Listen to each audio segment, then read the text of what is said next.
வணக்கம். தமிழருவியின் செய்திகளோடு நான் மலரவன். முதலில் இடம்பெற இருக்கும் செய்திகளில் இலங்கை செய்திகள். வவுனியா புதுக்குளம் பகுதியில் அமைந்துள்ள நீர்த்தேக்கத்தினை பார்வையிடுவதற்கு சென்ற மாணவன் ஒருவன் நீரில் அடித்துச் செல்லப்பட்ட நிலையில் மாயமாகியுள்ளார். குறித்த சம்பவத்தில் தோணிக்கல் பகுதியைச் சேர்ந்த மாணவன் ஒருவனே இவ்வாறு காணாமல் போயுள்ளார். இந்நிலையில் சம்பவம் தொடர்பாக ஈச்சங்குளம் போலீசாருக்கு தெரியப்படுத்தியுள்ளதோடும் போலீசார் மற்றும் பிரதேசவாசிகளால் மாணவனை தேடும் பணி தீவிரமாக முன்னெடுக்கப்பட்டு வருகின்றன. வடக்கு மாகாண பாடசாலைகள் அனைத்தும் எதிர்வரும் திங்கட்கிழமை முதல் வழமை போன்று இயங்க அனுமதிக்கப்பட்டுள்ளதாக வடக்கு மாகாண சுகாதார சேவைகளின் பணிப்பாளர் வைத்தியர் கலாநிதி ஆவண்ணா கேதீஸ்வரன் தெரிவித்துள்ளார். கொரோனா அச்சம் காரணமாக கிளிநொச்சி மாவட்ட பாடசாலைகளும் யாழ்ப்பாணத்தில் காரநகர் இந்து கல்லூரியும் மூடப்பட்டிருந்தன. எனினும் அப்பிரதேசத்தில் தனிமைப்படுத்தப்பட்டவர்களிடம் மேற்கொள்ளப்பட்ட PCR பரிசோதனைகளில் எவருக்கும் கொரோனா தொற்று இல்லை என உறுதிப்படுத்தப்பட்டதை அடுத்து பாடசாலைகள் எதிர்வரும் 7ஆம் தேதி திங்கட்கிழமை தொடக்கம் இயங்கும் என அறிவிக்கப்பட்டுள்ளது. இது தொடர்பாக வடக்கு சுகாதார பணிப்பாளர் வடக்கு கல்வி அமைச்சின் செயலாளருக்கு உரிய அறிவித்தலை வழங்கியுள்ளார். இந்நிலையில் தரம் 6 தொடக்கம் காபோதா உயர்தரம் வரையான வகுப்புகள் எதிர்வரும் 7ஆம் தேதி தொடக்கம் நடைபெற உள்ளது. நாடு முழுவதிலும் உள்ள பாடசாலைகளில் தரம் 1 தொடக்கம் 5 வரையான வகுப்புகளை ஆரம்பிப்பதற்கு இதுவரை கல்வி அமைச்சு அனுமதி வழங்கவில்லை என்பது குறிப்பிடத்தக்கது. இலங்கையை கடந்த பிறவி சூறாவளியினால் பாதிக்கப்பட்ட வடக்கு மற்றும் கிழக்கு பகுதியைச் சேர்ந்த மக்களுக்கு அத்தியாவசிய உதவிகளை வழங்குவதில் இராணுவத்தினரும் கடற்படையினரும் முன்னின்று செயல்பட்டு வருவதாகவும் பாதுகாப்பு அமைச்சு தெரிவித்துள்ளது. இதுகுறித்து பாதுகாப்பு அமைச்சினால் வெளியிடப்பட்டுள்ள அறிக்கையில் மேலும் தெரிவிக்கப்பட்டிருப்பதாவது: இலங்கையை கடந்த பிறவி சூறாவளியினால் பாதிக்கப்பட்ட வடக்கு மற்றும் கிழக்கு பகுதியைச் சேர்ந்த மக்களுக்கு இராணுவத்தினரும் கடற்படையினரும் உதவிகளை வழங்கியிருக்கின்றனர். குறித்த சூறாவளியினால் ஏற்பட்ட அதிக மழை காரணமாக யாழ்ப்பாணம், கிளிநொச்சி, முல்லைத்தீவு உள்ளிட்ட பகுதிகளில் சேதமடைந்த சொத்துக்களை புனரமைத்தல் மற்றும் பாதிக்கப்பட்டவர்களுக்கான உலருணர்வு பொருட்கள், நிவாரண உதவிகளை வழங்கல் ஆகிய நடவடிக்கைகளை படையினர் முன்னெடுத்து வருகின்றனர். மேலும் புங்குடுதீவில் ஏற்பட்ட வெள்ளப்பெருக்கினால் பாதிக்கப்பட்ட 50 குடும்பங்கள் கடற்படையினால் கடந்த 3ஆம் தேதி 4 பாதுகாப்பு மத்திய நிலையங்களுக்கு அழைத்துச் செல்லப்பட்டதுடன் கொரோனா வைரஸ் பரவலை தடுப்பதற்கான சுகாதார பாதுகாப்பு நடைமுறைகளுக்கு அமைவாக அவர்களுக்கு அவசிய உதவிகள் வழங்கப்பட்டன. அதேபோன்று இரணைதீவில் சிக்கியிருந்த மீனவர்கள் மற்றும் அவர்களின் குடும்பத்தினருக்கு அவசியமான நிவாரணப் பொருட்கள் வட மத்திய கடற்படை தளத்தைச் சேர்ந்த படையினரால் எடுத்துச் செல்லப்பட்டு விநியோகிக்கப்பட்டுள்ளது.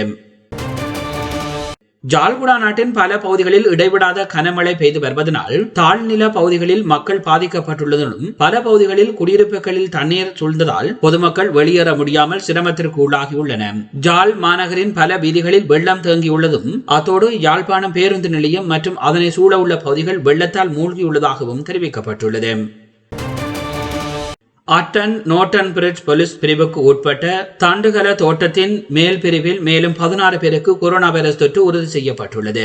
இதையடுத்து அப்பகுதி முடக்கப்பட்டுள்ளதோடும் அப்பகுதியிலிருந்து எவரும் வெளியேற முடியாது என்பதுடன் வெளியிடங்களில் இருந்து அங்கு வருவதற்கு தடையும் விதிக்கப்பட்டுள்ளது.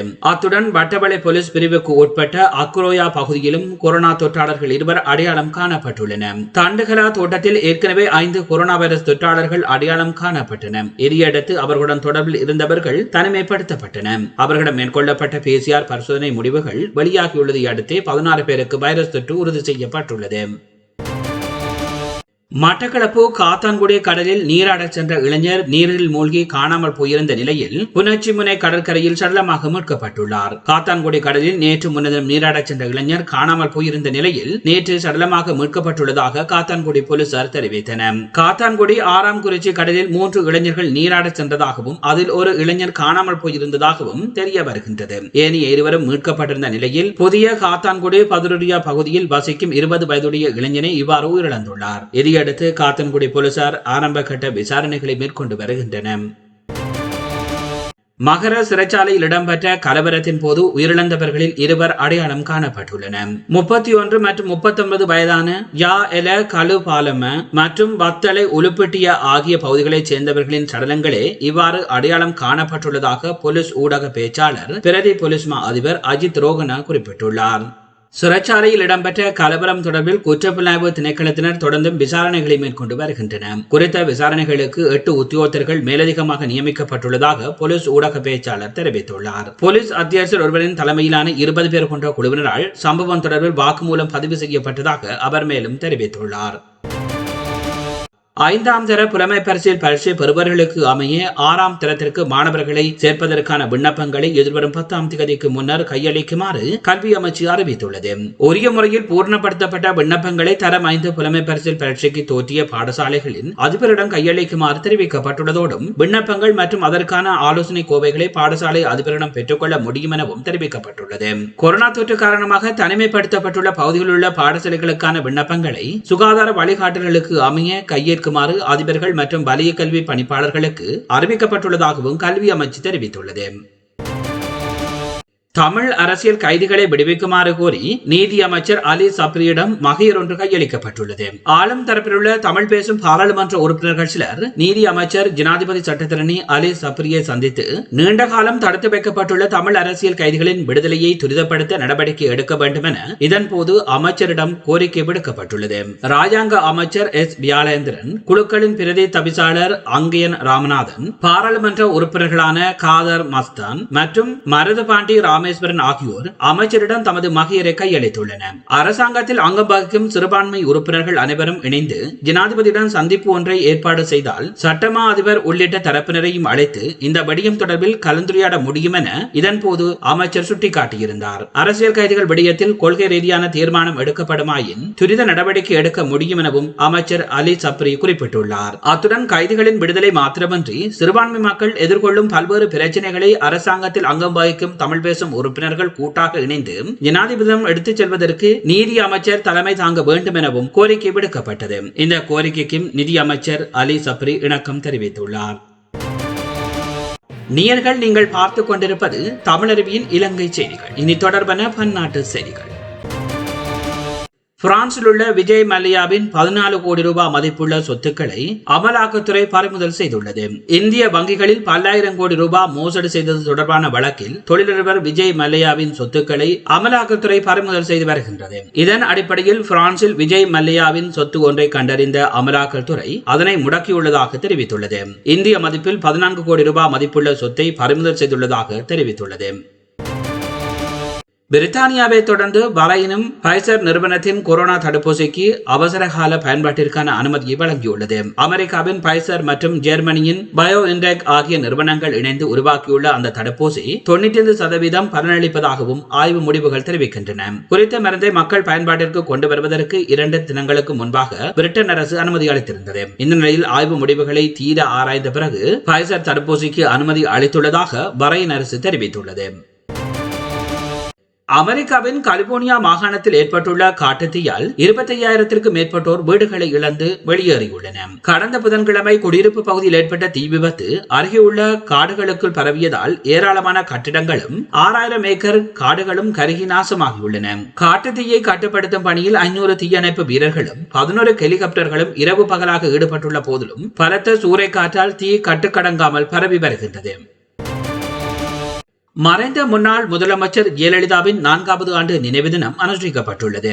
இதையடுத்து முதலமைச்சர் எடப்பாடி பழனிசாமி, துணை முதல்வர் OPS உள்ளிட்டோர் சென்னை மெரினாவில் உள்ள ஜெயலலிதாவின் நினைவிடத்தில் மலர்தூவி அஞ்சலி செலுத்தினர். அத்தோடு அமைச்சர்கள், கட்சி நிர்வாகிகள், தொண்டர்கள் என பலரும் ஜெயலலிதாவின் நினைவிடத்தில் மலர்தூவி அஞ்சலி செலுத்தினர். தொடர்ந்து மாலை 6 மணியளவில் பசுமை வழி சாலையில் உள்ள தனது வீட்டில் ஜெயலலிதாவின் உருவப்படத்தின் முன் அகல்விளக்கு ஏற்றி முதலமைச்சர் அஞ்சலி செலுத்தினார். துணை முதலமைச்சர் O பன்னீர்செல்வம் தனது இல்லத்தில் ஜெயலலிதா படத்தின் முன் அகல் விளக்கு ஏற்றி அஞ்சலி செலுத்தினர். இதேபோன்று உள்ளூராட்சித்துறை அமைச்சர் SP வேலுமணி, உணவுத்துறை அமைச்சர் காமராஜ், சட்டத்துறை அமைச்சர் CV சண்முகம் உள்ளிட்ட அமைச்சர்கள் மற்றும் திமுக நிர்வாகிகள், தொண்டர்கள் தங்கள் இல்லங்களில் ஜெயலலிதா படத்தின் முன் அகல் விளக்கு ஏற்றி அஞ்சலி செலுத்தியுள்ளனர்.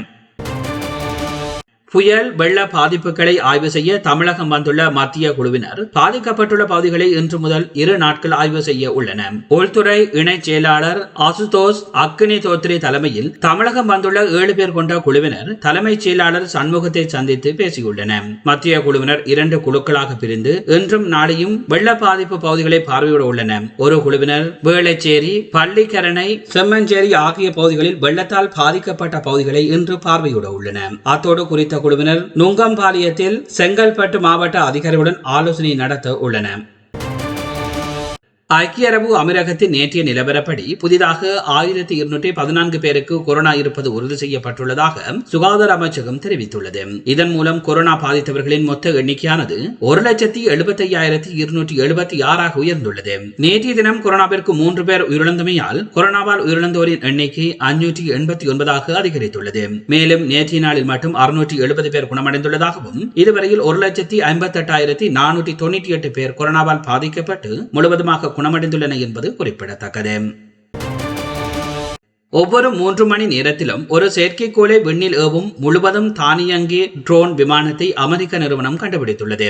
ராவன் எக்ஸ் என்ற பெயருடன் 80 அடி நீளம் கொண்ட இந்த ட்ரோன் விமானம் வானத்தில் அதி உயரத்தில் பறக்கும் திறன் கொண்டது. எனவே இதன் மூலம் செயற்கைக்கோளை நினைத்த இடத்தில் விரைவாக நிலைநிறுத்த முடியும் என அதன் தயாரிப்பு நிறுவனமான இவம் தெரிவித்துள்ளது. 1 மைல் நீளம் கொண்ட எந்த ஒரு ஓடுபாதையிலும் இதனை இயக்க முடியும் என்றும் கூறியுள்ள இவம் நிறுவனம் அடுத்த ஆண்டு அஸ்லோன் 45 என்ற சிறிய செயற்கைக்கோளையும் ஏவுவதற்கு திட்டமிட்டுள்ளது என்பது குறிப்பிடத்தக்கது. நீங்கள் பார்த்துக் கொண்டிருப்பது தமிழருவியின் இலங்கை மற்றும் பன்னாட்டு செய்திகள். இலங்கை மற்றும் பன்னாட்டு செய்திகள் இத்துடன் நிறைவு பெறுகின்றது. மேலும் செய்திகளை அறிய எமது இணையதள முகவரிகளுக்கு விஜயம் செய்யுங்கள். எமது இணையதள முகவரி கீழே குறிப்பிடப்படுகின்றது. இதுவரை நேரமும் தமிழருவியின் செய்திகளோடு இணைந்திருந்த அத்தனை நேயர்களுக்கும் நன்றிகளை தெரிவித்துக் கொள்வதோடு மீண்டும் இன்னும் ஒரு செய்தி தொகுப்பினூடாக உங்களை சந்திக்கின்றேன். அதுவரையில் நன்றி, வணக்கம்.